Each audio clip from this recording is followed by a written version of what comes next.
ನಾವು ಕಳ್ಕೊಳ್ತೇವೆ ಎಂದು ಭಯಪಡುವ ವಿಷಯಗಳೆಂದರೆ ಹಣ, ಬರೆದುಕೊಳ್ಳೋದಾದ್ರೆ ಬರೆದುಕೊಳ್ಳಿ, ಆಸ್ತಿ, ಗೌರವ, ರೆಸ್ಪೆಕ್ಟ್, ಅದಮಿ,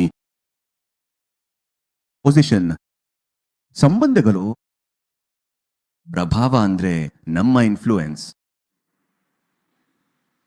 ಅವಕಾಶಗಳು, ಆಪರ್ಚುನಿಟೀಸ್. ಬಹಳಷ್ಟು ಬಾರಿ ನೀವು ಬೇಸರಗೊಂಡಿರ್ಬೋದಲ್ವಾ, ಅಯ್ಯೋ ಒಂದು ಒಳ್ಳೆ ಆಪರ್ಚುನಿಟಿ, ಅದಷ್ಟೇನಾ? ಅದಕ್ಕಿಂತ ಮಿಗಿಲಾದ ಅವಕಾಶವನ್ನ ದೇವರು ನಿನಗೆ ಮತ್ತೆ ನೀಡಲಿದ್ದಾನೆ. ದೇವರು ಅನ್ಯಾಯಸ್ಥನಲ್ಲ.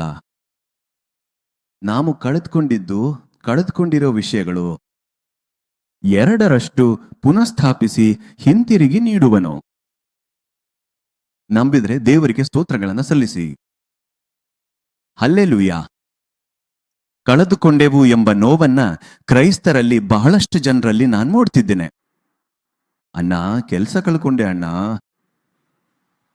ಕುಟುಂಬವನ್ನ ಕಳ್ಕೊಂಡೆ ಅಣ್ಣ, ದೇವರನ್ನು ನಂಬಿದ ಮೇಲೆ ನನ್ನನ್ನು ಹೊರ ಹಾಕಿದ್ರು ಅಣ್ಣ, ನನ್ನ ಕುಟುಂಬವನ್ನ ಕಳ್ಕೊಂಡೆ ಅಣ್ಣ, ನನ್ನ ಸಂಬಂಧಿಕರೆಲ್ಲರೂ ದೂರವಾಗ್ಬಿಟ್ರುನ, ಎಷ್ಟೋ ಅವಕಾಶಗಳು ಕೈ ತಪ್ಪಿದು ಅಣ್ಣ, ಮದುವೆ ಕೂಡ ಹತ್ರ ಬರ್ತಿವೆ, ಸಂಬಂಧಗಳು ಮುರಿದು ಹೋಗ್ತಿವೆ ಅಣ್ಣ, ಹೀಗೆ ಬಹಳಷ್ಟು ವಿಷಯಗಳು.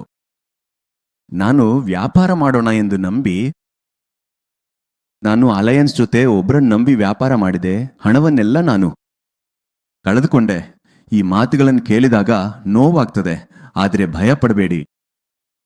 ಹೋದವುಗಳಿಂದ ದೇವರು ಬಹಳ ದೊಡ್ಡದಾಗಿ ನೀಡಲಿದ್ದಾನೆ. ಹಲ್ಲೆಲೂಯಾ.